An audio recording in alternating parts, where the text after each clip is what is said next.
आणि आता आपल्या चर्चेकडे वळूया। हिंदी सक्तीवरनं सुरू असलेलं रामायण काही केल्या थांबायचं नाव घेत नाही आणि आता सरकारने आपण या संदर्भात सगळ्या घटकांशी संवाद साधू असं सांगितल्यानंतर यात आग्रही असलेले राजकीय पक्ष आक्रमक झाले। हे पक्ष म्हणजे मनसे आणि उद्धव ठाकरेंची शिवसेना। दोघांनाही आंदोलनाचा दोघांनी सुद्धा पवित्रा घेतलेला आहे। राज ठाकरे यांनी 6 जुलैला आंदोलनाची घोषणा केली आहे तर उद्धव ठाकरे 7 जुलैला होणाऱ्या आंदोलनात आपला पाठिंबा दाखवतात। त्यामुळे ठाकरे बंधू एकत्र येण्याचे मांडे खाणाऱ्यांना पहिल्या पायरीवरनं खाली उतरावं लागलंय। मुळात मागणी एक, मुद्दा एक, त्यासाठी भांडण एका विरोधात व आंदोलनं वेगवेगळी का? प्रत्येकाला वेगळं राजकीय फुटेज खायचंय का? आणि आज उद्या आंदोलन होईल, पुढे काय? एका आंदोलनाने हिंदीची सक्ती उठेल का? आणि जे ठाकरे बंधू राजकारणात एकत्र यावं अशी महाराष्ट्राची इच्छा वगैरे आहे असे दावे केले जात आहेत, ते ठाकरे बंधू महाराष्ट्रासाठी नंतर आधी हिंदी सक्तीच्या विरोधात एकत्र येणार आहेत का? हे बघायला लागेल। हाच आहे आपला आजचा चर्चेचा विषय।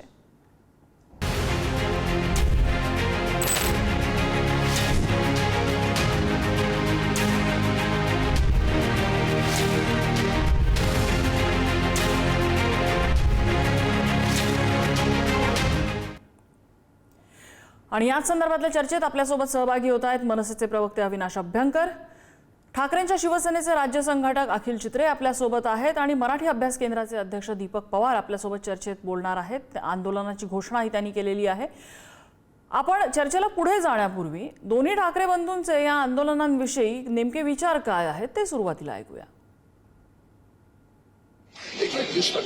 इथे कोणताही झेंडा नसेल, फक्त मराठी हा एक अजेंडा असेल आणि त्या अजेंड्यासाठी म्हणून सर्वांनी महाराष्ट्रातल्या तमाम मराठी बांधवांनी या मोर्चामध्ये सामील व्हावं आणि सरकारला दाखवावं, सांगावं। आज मोठे साहित्यिक आपले एलकुंचवार यांनी देखील विरोध दर्शवला, सर्वजण विरोध दर्शवत आहेत आणि अशा वेळेला मला हेही बघायचंय की कोण कोण त्या मोर्चामध्ये सामील होत आहेत, इतर राजकीय पक्षांच्या व्यतिरिक्त इतर कोण कोण सामील होत आहेत आणि कोण येणार नाहीत हेही मला बघायचंय। भाजपचं मला असं वाटतं ते जे एक धोरण मी म्हटलं एकाधिकारशाहीचं, ते ह्या ह्याच्यातनं त्याला छुपा एजेंडा म्हणून समोर राबवण्याचा प्रयत्न मराठी भाषिक आणि मराठी भाषेचे पुत्र हाणून पडल्याशिवाय राहणार नाही। मी दीपकजी आपल्या ह्या आंदोलनाला सक्रिय पाठिंबा देतो आहे। मी तर तुमच्या सोबत आहेच, शिवसेना सोबत आहे। थोडक्यात दोन वेगवेगळी आंदोलनं, राज ठाकरेंचं 6 तारखेला, उद्धव ठाकरे 7 तारखेच्या आंदोलनाला पाठिंबा देत आहेत। मी सुरुवातीलाच मनसेकडे येईन। अविनाश अभ्यंकरजी, दोन वेगवेगळी आंदोलनं कशाला? दोन्ही भाऊ एकत्र चर्चा करून एक आंदोलन करू शकले नसते? नाही, कसं आहे, नमस्कार नम्रताजी, कसं आहे की तुम्ही जर नीट राजसाहेबांची प्रेस ऐकली असेल तर त्यांनी सांगितलं की 6 तारखेला आंदोलन घेण्याचा उद्देश इतकाच आहे की रविवार आहे, मुलांना, पालकांना त्यांची इच्छा अशी आहे की नुसते पक्ष नाहीत तर ह्याच्यात होरपळून जाणारे पालक असतील, साहित्यिक असतील, कलाकार असतील, ह्या सगळ्यांनी त्याच्यामध्ये सामील व्हावं। कोणालाही सोमवारी शाळा सुरू असतात, सोमवारी लोकांना नोकरीवर जायला लागतं, म्हणून त्यांनी रविवारी 6 तारीख ही त्यांनी घोषित केलेली आहे। आणि तेव्हाच त्यांनी असंही सांगितलं, जेव्हा आपल्याच माध्यमातून प्रश्न विचारला गेला की 7 तारखेला किंवा दुसऱ्या इतर 9 तारखेला दुसरे मोर्चे आहेत, तेव्हा त्यांनी सांगितलं माझ्या पक्षाचे नेते किंवा संबंधित पदाधिकारी इतर लोकांशी बोलतील, मीही इतर लोकांशी बोलीन आणि नक्की त्यातनं चांगला असा मार्ग निघेल। परंतु हा विषय मराठी भाषेचा आहे, मराठी अस्मितेचा आहे आणि महाराष्ट्रातील मराठी लोकांवर अन्यायाचा आहे। त्यामुळे याच्यामध्ये कुठलेही इगो क्लॅशेस नसणार। याच्यामध्ये 100% तुम्हाला दिसेल की योग्य आणि उत्तम असा मार्ग या महाराष्ट्रातील मराठी माणसाकरता आणि मराठी भाषेकरता निघालेला दिसेल तुम्हाला। निवडणुकांमध्ये एकत्र वगैरे येऊ ह्याचे प्रस्ताव येतील जातील, पण या आंदोलनापूर्वी राज ठाकरेंनी कोणाला सांगितलं होतं का की आम्ही असं आंदोलन प्लॅन करतोय, तुम्ही आम्हाला पाठिंबा देऊ शकाल तर आम्ही ही घोषणा करणार आहोत, तुमचा पाठिंबा आम्हाला घोषित करायचा वगैरे अशा काही चर्चा झालेल्या असतात का आंदोलनाच्या आधी, की आधी आंदोलन डिक्लेअर करायचं मग पुढचे पुढे बघू असं असतं? नाही, तसं नसतं। शेवटी पक्ष म्हणून एक विषय असतो आणि पक्ष जेव्हा सन्मान्य राजसाहेब ठाकरे कुठल्याही पक्षाचे अध्यक्ष जेव्हा निर्णय घेत असतात तेव्हा तो सर्वसमावेशक असतो। असं नसतं की मनात आलं आणि आंदोलनाची दिशा ठरवली, परंतु हे सरकारचं जे काही धोरण चालू आहे ना आता, आणि आता आज सकाळी मी तुमच्या पक्षाचं नाही म्हणत आहे, इतर पक्ष, इतर स्टेक होल्डर्स, म्हणजे त्याच्यामध्ये भाषेचे अभ्यासक आहेत, त्याच्यामध्ये इतर राजकीय पक्ष आहेत ज्यांचा विरोध आहे या सक्तीला, त्यांच्याशी काही संवाद साधून आंदोलनाविषयी माहिती दिली का? त्यांचा पाठिंबा मिळवण्याचा प्रयत्न या घोषणेपूर्वी झाला का? प्रचंड वेळ आहे। हे बघा, या आंदोलनाची सुरुवातच मनसेने केलेली आहे. त्यामुळे आमचे नेते, आमचे पदाधिकारी, आमचे कार्यकर्ते हे मान्यवरांपर्यंत पोहोचलेलेच होते. त्यातल्या अनेकांनी आपल्या भूमिका मांडल्या, अनेक जण भूमिका मांडायला घाबरले, मराठीतनं मोठे झाले. मग ते कलाकार असतील, खेळाडू असतील, ते काही जण बोलले, काही जण घाबरले. तुम्ही कालपासून बघताय आपली जी वृत्तपत्र आहेत त्याच्यामध्ये अनेक मान्यवरांचे लेख यायला लागले, अनेक साहित्यिक याच्यामध्ये बोलायला लागले. शेवटी ही एक प्रोसेस असते, ही मनसेने सुरू केलेली आहे, ही राजसाहेबांनी सुरू केली आहे. आणि आता त्यांनी इतका व्यापक विचार केलेला आहे की ही फक्त माझ्या पक्षावरती मर्यादित न राहता ती संपूर्ण महाराष्ट्रव्यापी सर्व पक्ष समावेशक यावी, त्यामध्ये कुठल्याही प्रकारचा झेंडा नसेल. बर, अखिल चित्रे, तुमच्याकडे पण हाच प्रश्न आहे की राज ठाकरे, उद्धव ठाकरे दोन्ही भावांनी एकत्र यावं, महाराष्ट्राची इच्छा आहे वगैरे, आंदोलनात एकत्र यायचा पवित्रा का नाही? की तुम्हाला माहितीच नव्हतं राज ठाकरे असं काही आंदोलन करणार आहेत आणि तुम्ही आधीच दुसऱ्या आंदोलनाला पाठिंबा देऊन मोकळे झालात?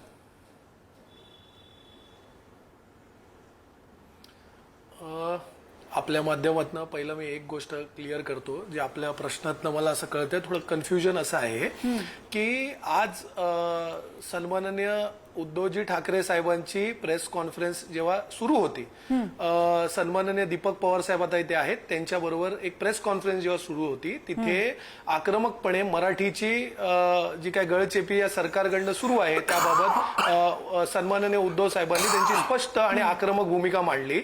आणि त्याचबरोबर त्यांनी जी काही रूपरेषा आहे त्या आंदोलनाची, त्याबद्दल तिथे स्पष्टीकरण देखील जनतेसमोर, महाराष्ट्राच्या जनतेसमोर दिलं की कसं होणार, टप्पे कसे कसे असतील. मला असं वाटतं की तेव्हाच सायमल्टेनियसली किंवा त्यानंतर सन्माननीय राजसाहेबांची प्रेस कॉन्फरन्स देखील सुरू होती आणि तिथे त्यांनी एक दुसरी भूमिका जाहीर केली आंदोलनाची, म्हणजे एक वेगळी तारीख. तर तिथे दोघांना माहित नसेल बहुतेक की काय कुठल्या डेटवर हे आहे. तर मला असं वाटतं की तिकडे राजसाहेबांनी पण सांगितलेलं आहे की मी संबंधित पक्षांशी आणि इतर जे कोण ह्याच्याशी इन्व्हॉल्ड आहेत त्यांच्याशी चर्चा करीन, बोलीन, माझी लोक बोलतील. तर मला असं वाटतं की हा काही इतका जाणून बुजून केलेला असा काही विषय नाहीये. प्रत्येक माणसाला मराठीबाबत, इथे महाराष्ट्रात राहणाऱ्या मराठी माणसाला प्रेम आहे, प्रत्येक पक्षाला आहे. आणि खास करून ठाकरे बंधूंना तर महाराष्ट्र आणि मराठी भाषेवर प्रेम आहे हे वारंवार दाखवून दिलेलं आहे. इकडे काय कोणाला शहकाट करायचा विषय नाहीये, हा मराठीचा विषय आहे आणि मराठीसाठी सगळे जोरात आंदोलन करतील आणि मराठीची बाजू लावून धरतील, हे आपल्या माध्यमातून मला इथे सांगायचंय. सर्व एकच याच्यामध्ये प्रश्न की 6 तारखेला राज ठाकरेंनी आंदोलन तर जाहीर केलेलं आहे, त्या आंदोलनामध्ये सहभागी होण्यासाठी राज ठाकरेंच्या निमंत्रणाची वाट बघणार की स्वतःहून जाहीर करायचे काही प्लॅन असतील जर पाठिंबा द्यायचा झाला तर? आता सन्माननीय राजसाहेबांचं प्रेस कॉन्फरन्स जर आपण ऐकलं तर त्यात ते स्वतः बोललेले आहेत की सर्व राजकीय पक्षांशी आणि संबंधितांशी ते बोलतील आणि त्यांचे पदाधिकारी देखील त्यांच्यापर्यंत पोहोचतील. आणि राहिला प्रश्न मोर्चाचा आणि मराठीसाठीच्या आंदोलनाचं, तर 100 आंदोलन काढले मराठीसाठी तरी तिथे मराठी प्रेमी आणि शिवसेना तर मराठीसाठी वारंवार रस्त्यावर उतरतच आलेली आहे. तर तिथे मला असं वाटतं की हे सगळे प्रश्नच उद्भवत नाहीत. बर, दीपक पवार, उद्धव ठाकरेंनी जी पत्रकार परिषद जी झाली त्यावेळेला तुम्ही तिथे होतात आणि त्यांनी तुम्ही जे आंदोलन आझाद मैदानावरती केलेलं आहे त्या आंदोलनाला त्यांनी पाठिंबा दिलेला आहे. ज्या वेळेला या आंदोलनाचा विचार तुम्ही करत होता त्यावेळेला हे जे हिंदी सक्ती विरोधातले जे सगळे स्टेक होल्डर्स आहेत, ज्यांच्याशी राज्य सरकार सपोजिटली चर्चा करणार आहे, तुमच्याशी संवाद साधणारे, मतं जाणून घेणारे वगैरे वगैरे, त्या सगळ्यांना एकत्र करण्याबाबत काही प्लॅनिंग केलं की नाही तुम्ही?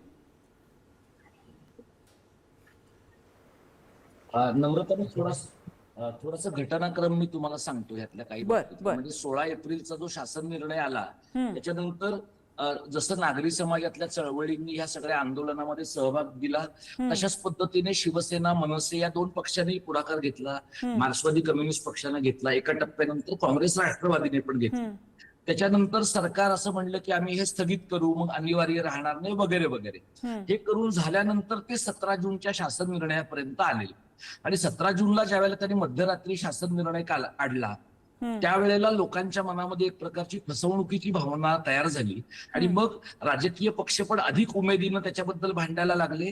अगदी जे पक्ष म्हणजे महायुतीमध्ये जे पक्ष आहेत, जे त्या बाबतीमध्ये शांत बसण्याचा विचार करत होते, ते सुद्धा आता गेल्या 4 दिवसांमध्ये भूमिका मांडतात. आम्ही जे लोक नागरी समाजातले काम करतोय गेली अनेक वर्ष मराठी भाषेचं, आम्ही सगळ्यांनी म्हणजे मराठी अभ्यास केंद्र आणि इतर समविचारी संस्था, आम्ही आठवड्याभरापूर्वी शालेय शिक्षण अभ्यास आणि कृती समिती ती स्थापन महिन्याभरापूर्वी केली होती, पण ती आम्ही जाहीर प्रत्यक्ष कृती समिती म्हणून 8 दिवसांपूर्वी केली. ज्या दिवशी आम्ही ती समिती जाहीर केली त्या दिवशी समाज माध्यमांमधनं आम्ही आमचा पुढचा कार्यक्रम जाहीर केला. त्या कार्यक्रमांमधला राजकीय पक्षांच्या भेटीगाठी हा एक कार्यक्रम होता. जसजसे लोक आम्हाला भेटीच्या वेळा देतील तसतसं आम्ही त्यांना भेटू. त्यातली पहिली भेट आम्हाला काल काँग्रेसचे प्रदेशाध्यक्ष हर्षवर्धन सपकाळ यांची मिळाली. आज दुसऱ्या भेटीसाठी आम्हाला उद्धव ठाकरे यांनी आमंत्रित केलं. जसजसे राजकीय पक्ष बोलावतील तसतसं आम्ही त्यांना भेटणार आहोत. आणि 29 जी आमची जाहीर सभा आहे, ज्याच्यामध्ये 16 एप्रिल आणि 17 जूनचे शासन निर्णय आणि 6 जूनचं रेखावरच्या सहीचं एनसीईआरटीचा अभ्यासक्रम किंवा पाठ्यपुस्तकं अनिवार्य करण्यासंबंधीचं परिपत्रक याची प्रतिकात्मक आम्ही होळी करणार आहोत. हे आम्ही काल हर्षवर्धन सपकाळांनाही सांगितलं, त्यांच्या समोरच आम्ही माध्यमांनाही सांगितलं की 7 जुलैला आम्ही हा कार्यक्रम करतोय. ज्या वेळेला हे आम्ही घोषित केलं त्यावेळेला राजसाहेब ठाकरे यांचा कार्यक्रम जाहीर झालेला नव्हता. किंबहुना रेखावर त्यांना भेटायला येणार आहेत का, दादा भुसे त्यांच्याशी चर्चा करणार आहेत का, हे काही आम्हाला कार्यकर्त्यांना माहिती नव्हतं. पण आजच्या दिवसभरामध्ये आम्ही ते पाहिलं. आज ज्या वेळेला उद्धव ठाकरे साहेबांच्या बरोबर मातोश्रीला पत्रकार परिषद झाली, त्याच्यात मी निमंत्रक म्हणून उपस्थित होतो, त्यावेळेला त्यांनी आम्हाला कार्यक्रम जाहीर करायला सांगितला. जो आमचा ठरलेला होता तो कार्यक्रम आम्ही अनाऊन्स केला. तो कार्यक्रम अनाऊन्स केल्यानंतर जसं काल काँग्रेसच्या प्रांताध्यक्षांनी म्हटलं तसं आज उद्धव ठाकरेंनी म्हटलं की तुमच्या या आंदोलनामध्ये आमचा पक्ष पूर्ण ताकदीने सहभागी होईल. ते झाल्यानंतरच्या काही मिनिटांमध्ये राज ठाकरे यांची पत्रकार परिषद सुरू झाली आणि त्यामध्ये त्यांनी 6 जुलैचा त्यांचा कार्यक्रम घोषित केला. म्हणजे 7 जुलैचा जो कार्यक्रम आम्ही घोषित केला होता तो नागरी समाजाच्या चळवळींनी घोषित केला आणि आम्ही जसजसे राजकीय पक्षांच्या लोकांना भेटतो आहोत तसतसं त्यांना आम्ही हा कार्यक्रम सांगून त्यांचा पाठिंबा घेतो. म्हणजे समजा आमची भेट जर राज ठाकरे साहेबांची आजच्या दिवसाच्या आधी झाली असती तर 7 जुलैच्या कार्यक्रमाबद्दल आम्ही त्यांच्याशीही बोललो असतो आणि त्यांचीही मदत मागितली असती. पण मधल्या काळामध्ये त्यांचा 6 जुलैचा कार्यक्रम त्यांनी जाहीर केला आणि त्यानंतर माध्यमांच्या समोर जाऊन 7 जुलैला आम्ही हा दिवस का ठरवला होता, म्हणजे तो रविवार आहे अभ्यंकर साहेब म्हणाले ते मला मान्य आहे, पण आम्ही 7 जुलैचा कार्यक्रम ठरवला याचं कारण 6 जुलै हा आषाढी एकादशीचा दिवस आहे. नॉर्मली लोकांची घरगुती काहीतरी त्यांची सण देवपूजा या सगळ्या प्रकारच्या गोष्टी रविवारच्या असतात आणि लोकांचं जो काही पर्सनल स्पेस आहे, अवकाश आहे, तो रविवारी त्यांना सांभाळायचा असेल तर तो एक भाग. आणि सोमवारी विधिमंडळाचं अधिवेशन चालू आहे, त्यामुळे विधिमंडळाचं अधिवेशन चालू असताना अशा प्रकारच्या आंदोलनाची नॉर्मली सरकार अधिक दखल घेतं असं दिसतं. त्यामुळे त्या आंदोलनाची तारीख आम्ही 7 जुलै अशी ठरवली. आता राज ठाकरे साहेबांनी असं म्हटलं आहे की आम्ही 6 जुलैला आंदोलन करतो आहोत. मी त्याच्यानंतर जे काही माध्यमांशी बोललो आहे त्याच्यामध्ये मी असं म्हटलं होतं की आम्ही कार्यकर्त्यांनी विचारपूर्वक 7 जुलैची तारीख ठरवलेली आहे. मी म्हणता किंवा अभ्यंकर साहेब म्हणाले तसे राजसाहेब ठाकरेंनी पण त्यांच्या आंदोलनाचा निर्णय घेताना निश्चितपणाने विचार केलेला असेल. पण आज आंदोलनाची तारीख ठरवताना याच्या आधी मी काँग्रेस पक्षाच्या प्रांताध्यक्षांशी बोललोय. ही पत्रकार परिषद राजसाहेबांची व्हायच्या अगोदर उद्धव साहेबांच्या बरोबरच्या पत्रकार परिषदेत मी सहभागी झालेलो आहे. मार्क्सवादी कम्युनिस्ट पक्षाने आत्ताच नव्हे तर एप्रिलच्या आंदोलनामध्येही आम्हाला मदत केली आहे. तीच गोष्ट भाकपची पण आहे आणि महाराष्ट्रातल्या 30 ते 40 संघटनांची आहे. त्यामुळे जी तारीख आम्ही ठरवलेली आहे त्या तारखेत जर काही बदल करायचा असेल तर त्या कारण स्वतः उद्धव ठाकरेंनी त्यांच्या पत्रकार परिषदेमध्ये तुमच्या 29 आणि 7 जुलैच्या दोन्ही आंदोलनामध्ये माझा पक्ष आणि मी स्वतः सहभागी होऊ असं म्हटलं. काल सपकाळांनी पण तसं म्हटलं. त्यामुळे आता 7 जुलैचा जो आमचा कार्यक्रम आहे त्या कार्यक्रमाची संगती तुम्ही, माझी विनंती आहे आपल्याला सगळ्यांना की राज ठाकरे आणि उद्धव ठाकरे यांचं एकत्र येणं, त्यांनी एका व्यासपीठावर येणं, एकत्र निवडणुका लढवणं, एवढ्या एका छोट्या अर्थाने याच्याकडे आपण पाहू नये अशी माझी सगळ्यांना विनंती आहे. कारण हा कार्यक्रम आम्ही या 2 भावांनी एकत्र यावं किंवा येऊ नये किंवा त्यांच्या एकत्र येण्यामध्ये कोणीतरी बिब्बा घालावा, कोणी अडचणी निर्माण कराव्यात अशा प्रकारच्या हेतूने हा कार्यक्रम आम्ही ठरवला नाही. किंबहुना कालानुक्रम नीट बघायचा तर आम्ही हा कार्यक्रम आधी ठरवून ठरवून आधी अनाऊन्स केलाय. अर्थातच राज ठाकरे साहेबांचं जे अपील आहे लोकांमधलं ते कमालीचं मोठं आहे. त्याच्यामुळे आम्ही म्हणतो ठीक आहे. तो कार्यक्रम जर 1000 माणसांपर्यंत पोहोचला तर हा जास्त पोहोचेल. पण जर आम्ही ठरवलेल्या कार्यक्रमामध्ये जर काही बदल करायचा असेल तर ज्या राजकीय पक्षांशी आम्ही बोललोय, ज्यांना विश्वासात घेतलंय, ज्या चळवळींशी बोललोय, त्यांच्याशी आम्ही चर्चा केल्यानंतरच याबद्दलचा काही वेगळा निर्णय घेणं आम्हाला शक्य आहे. तोपर्यंत 7 जुलैची जी तारीख आहे बरं. ती आमच्या बाजूने पक्की आहे असं मी मानतो. अविनाश अभ्यंकरजी, माहिती नव्हती ही 7 तारीख. ते तर म्हणतात की कालपासून या संदर्भात राजकीय पक्षांशी बोलणं सुरू आहे. राज ठाकरेंच्या कानावर कदाचित थेट त्यांनी येऊन सांगितलं नसलं तरी सुद्धा माध्यमांमध्ये याची चर्चा होत होती. पाठिंबा त्यांना मिळत होता वेगवेगळ्या संघटनांचा, राजकीय पक्षांचा. आणि तसं असताना सुद्धा अगदी आषाढी एकादशीच्या मुहूर्तावर राज ठाकरेंनी ह्या आंदोलनाचा घाट घातलेला आहे का? वेगळं आंदोलन मुळात कशा? सर्वप्रथम 100% आंदोलनाची माहिती नव्हती. आंदोलनाची आपण काय प्रश्न विचारला दुसरा? वेगळ्या आंदोलनाचा घाट का? आता माहिती प्रश्न काय आहे विचारला? तर राज ठाकरे करू शकतात का त्याच नाही, आंदोलनाला वेगळ्या पाठिंबा आंदोलनाचा देऊ घाट शकतात नाहीये. का? मी तुम्हाला सविस्तर सांगतो ना. पहिल्यांदा आपल्याला एखादी गोष्ट माहितीच नसते, तुम्ही विश्वास ठेवा अगर ठेवू नका, परंतु हे आंदोलन आमच्यापर्यंत, पक्षापर्यंत किंवा राजसाहेबांपर्यंत आलेलं नव्हतं. पहिल्यांदा एक गोष्ट क्लिअर आहे की इथे 3 फ्रेम मध्ये बसलेली जी 3 माणसं आहेत ते 100% हिंदीच्या सक्तीला पहिलीपासूनच्या विरोध करतायत. खरंय.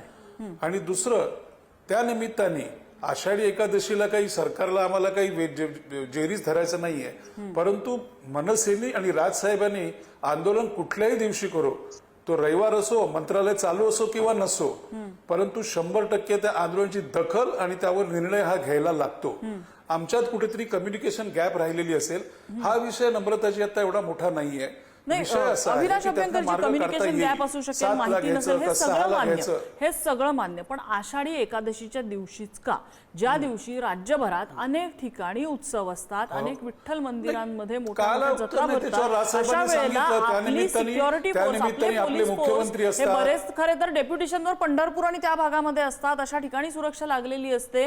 आणि अशा वेळेला जर राज ठाकरेंनी आंदोलनाचा घाट घातला तर त्यांचं कसं आंदोलन असतं? मोठं होणार हा जर दावा आपण करत असू तर त्या ठिकाणी सुद्धा एक्स्ट्रा पोलीस फोर्स आपल्याला द्यायला लागणार आहे. आपण आधीच भार असलेल्या पोलिसांवरती आणखीन आंदोलनाचा भार टाकतोय असं नाही वाटत? नाही, कसं आहे, मनसेचं आंदोलन हे अत्यंत शिस्तबद्ध असतं आणि हा सरकार हा निर्णय शिस्तबद्ध घेताना जर आंदोलनाला शिक्षण सुद्धा मंत्र्यांचं पोलिसांना डोकं प्रोटोकॉलनुसार ठिकाणावर असतं, सिक्युरिटी द्यावी तर लागते. कोणालाच- मनसे शिस्तबद्ध असेल, बाहेरचे कुठले तरी अनुचित घटक मला तिथे पण बोलायला शिस्तबद्ध दिलं असेल तुम्ही अशी उत्तर गॅरंटी नाही ना सविस्तर घेऊ शकत. मी तुम्हाला त्याचं उत्तर देतो ना. बरं, आतापर्यंत तुम्ही मनसेने जेवढी सुरू आंदोलनं करण्यापूर्वी एक 19 वर्षात अपडेट केलेली आलेली आहे ती म्हणजे आषाढी एकादशी 6 तारखेला असल्यामुळे मनसेचा मोर्चा आणखीन एक दिवस प्रीपोन झालेला आहे. 5 तारखेला आता असणार आहे मनसेचा हा मोर्चा. आत्ताचीच अपडेट आली मला कानामध्ये, आमच्या प्रोड्युसरने ही अपडेट दिलेली आहे. अविनाश अभ्यंकरजी, आली असेल. कसं आहे, एक लक्षात घ्या, मनसेचा मोर्चा 19 वर्षातला शिस्तबद्ध असतो.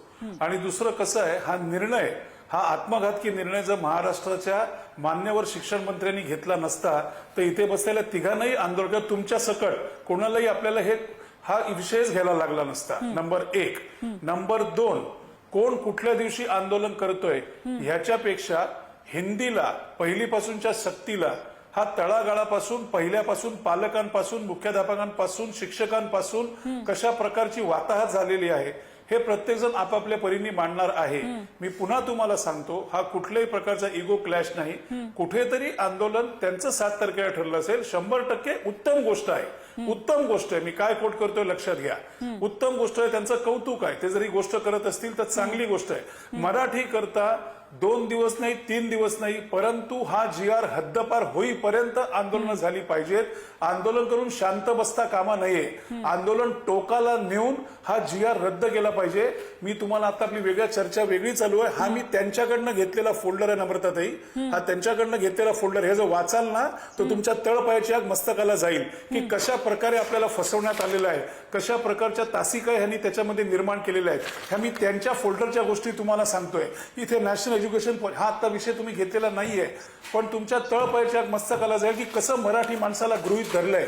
आणि मी जबाबदारीने बोलतोय, त्यांचे जे रेखावार आहेत त्यांच्याकडनं मी ही सेट ऑफ डॉक्युमेंट आता सकाळी 2 तास जी बैठक झाली, जे तुम्ही म्हणताय की काय झालं, तर 10:30-11ला बैठक झाली. सन्माननीय शिक्षण मंत्री तेव्हा आले आणि ती बैठक इतकी, कारण त्यांचं इतकं पाल्हाळ चालू होतं, म्हणजे इतके का ते गोट्यांसारखे घरंगळत गेले तिकडे हिंदी भाषेकरता पहिलीपासून, हे अनाकलनीय आहे. म्हणजे उदाहरणार्थ 2 वर्ष ते 8 वर्ष या मुलांची IQ लेवल उत्तम असते.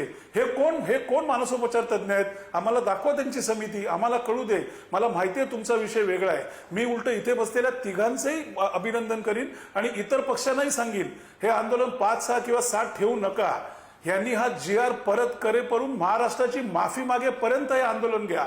हा महाराष्ट्र आहे, हा मराठी माणसाचा आहे, हा मराठी भाषेचा आहे, मराठी अस्मितेचा आहे. आमचे आपापसातले जे काही असतील इतर विषय ते नंतर, परंतु मराठी भाषेकरता 5 तारीख का 6 तारीख का, मग तुम्ही एकत्र येणार का? तुमच्या सांगण्यावरनं मनसे 5 तारखेला आंदोलन करणारच आहे, पण मनसे 7 तारखेच्या पण आंदोलनात सहभागी होईल असं म्हणताय तुम्ही?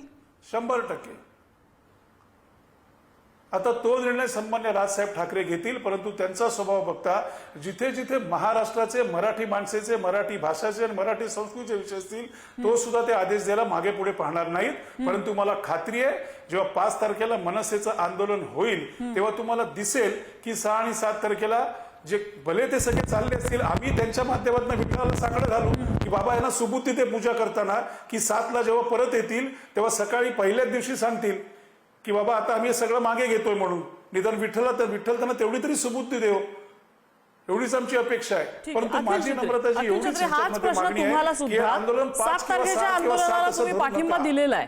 7 तारखेच्या आंदोलनाला तुमचा पाठिंबा आहे. राज ठाकरेंच्या आंदोलनाला तुम्ही बिना इन्व्हाइट पाठिंबा द्याल, किंवा इन्व्हाइट आलं तर वेगळीच गोष्ट आहे, त्याचा विचार होईलच, पण बिना इन्व्हिटेशन तुम्ही पाठिंबा द्याल का? आणि नुसता पाठिंबा नव्हे, सहभागी व्हाल का? की इन्व्हिटेशन तर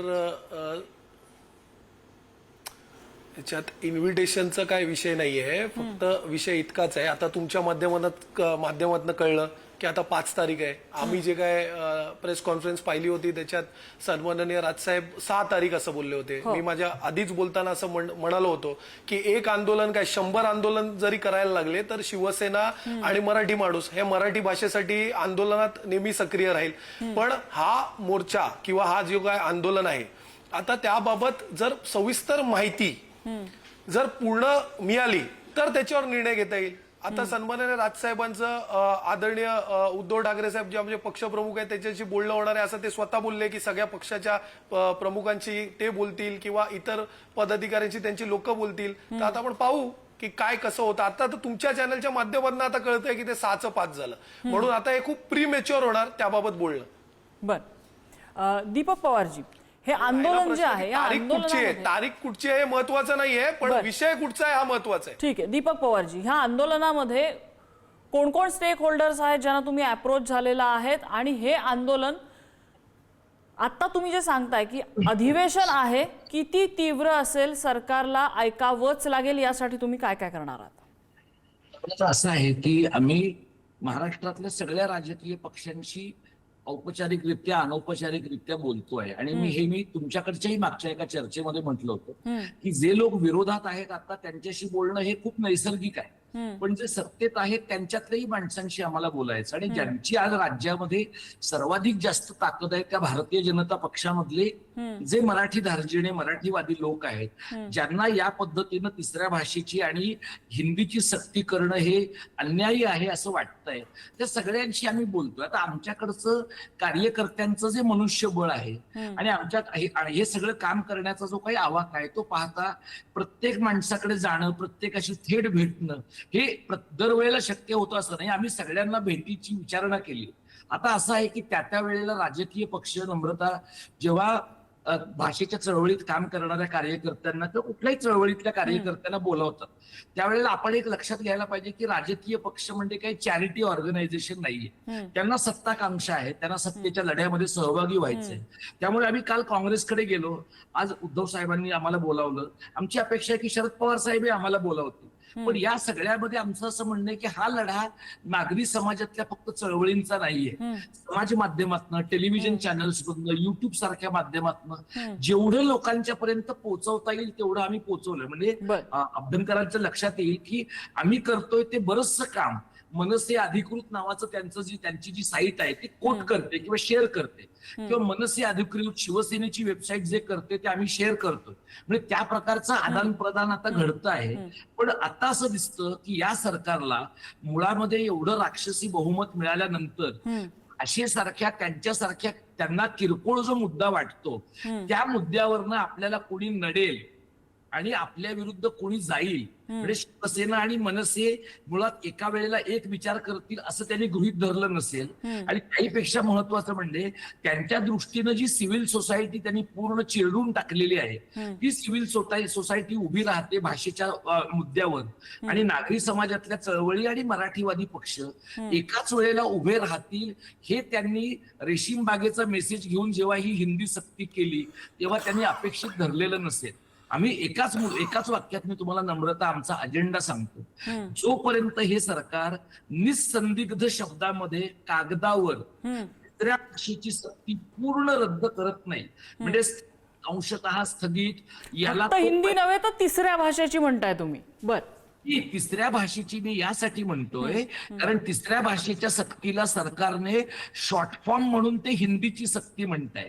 तिसरी भाषा शिक्षण तज्ञ, भाषाशास्त्रज्ञ, मानसशास्त्रज्ञ सगळे हेच म्हणताय की तिसरी भाषा पहिली ते चौथी आहे, आणि म्हणून हे जोपर्यंत घडत नाही तोपर्यंत आम्ही मंडळी आंदोलन थांबवणार नाही. बर, एक नक्की आहे की या क्षणाला तरी 2 आंदोलनं होत आहेत. 5 तारखेला मनसेचं आणि 7 तारखेला दीपक पवार आणि इतर संघटना ज्याला उद्धव ठाकरेंनी पाठिंबा दिलेला आहे, काँग्रेसचा पाठिंबा मिळाला असंही ते सांगतायत, तर ते आंदोलन 7 तारखेला होत आहे. आता 2 भाऊ जे एकाच प्रश्नावरती लढत आहेत, महाराष्ट्राच्या विकासासाठी एकत्र येणार वगैरे असे कार्यकर्त्यांचा आग्रह, राज्यभरात कार्यकर्ते गळ्यात गळे घालतायत, असे जे 2 पक्ष आपल्याला दिसत आहेत, 2 भावांचे 2 पक्ष, ते 2 पक्ष ह्यातल्या कुठल्या आंदोलनामध्ये आपल्याला एकत्र आलेले दिसतील किंवा एकत्र आलेले दिसतील का, हे बघावं लागणार आहे. या चर्चेसाठी आपल्याला सगळ्या मान्यवरांनी वेळ दिला, सगळ्यांचे आभार. आजचा धुळा इथेच थांबलेला आहे.